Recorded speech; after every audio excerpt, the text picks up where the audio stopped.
ଏକ ଛୋଟ ଗାଁରେ ରହୁଥିଲା ଗୋଟିଏ ଦୁଃଖୀ ଝିଅ ରାନୀ। ହେଲେ ବହୁତ ଗର୍ବିତ ଥିଲା ତାର ସାଙ୍ଗ। କିନ୍ତୁ ଗୋଟିଏ ରାତି ତାର ଭାଗ୍ୟ ବଦଳାଇ ଦେଲା କେମିତି, ଆସନ୍ତୁ ଦେଖିବା।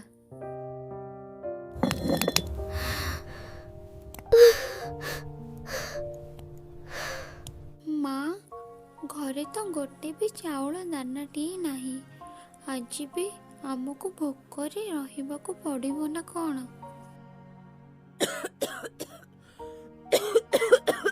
ରାଣୀ, ପାଲ ଟିକେ ପାଣି ଦେଲୁ, ଛାତିଟା ଭାରି କଷ୍ଟ ହେଉଛି।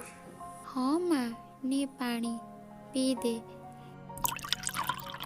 ତୁ ଜମା ବ୍ୟସ୍ତ ହଅନି, ମୁଁ ଯାଉଛି ବନଦେବୀ ମନ୍ଦିର ପାଖକୁ।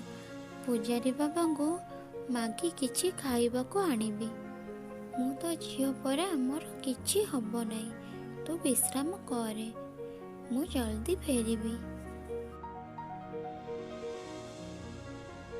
ଓହ, ଭଗବାନ, କି ଥଣ୍ଡା ଲାଗୁଛି। ମୋ ହାତ ଗୋଡ଼ ସବୁ କାଲୁଆ ମାରିଗଲାଣି। ହେ ବନଦେବୀ, ମୋ ମାଆକୁ ରକ୍ଷା କର। କେଜାଣି ମୋ ମା ଘରେ କେମିତି ଥିବ। କିଏ ଅଛ ସେଠି? ମୋତେ ବଞ୍ଚାଅ, ଶୀତରେ ମୋ ଜୀବନ ଚାଲି ଯାଉଛି। ଓହୋ ଓହୋ।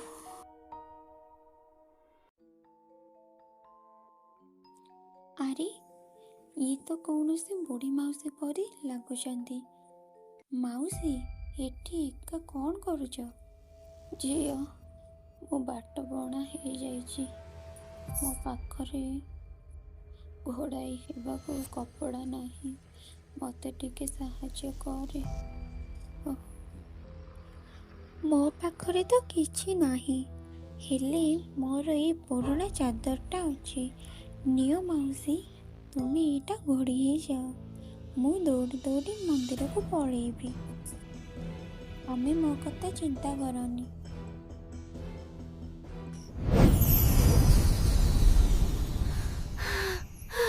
ତୁମେ କିଏ? କିଏ ତମେ? ଆଉ ସେଇ ବୁଢ଼ୀ ମାଉସୀ କୁଆଡ଼େ ଗଲେ? ମୁଁ ବନଦେବୀ।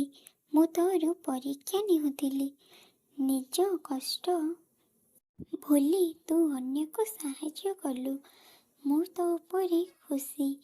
ଏଇ ନେ ଯାଦୁକାରୀ ଓଢ଼ଣୀ।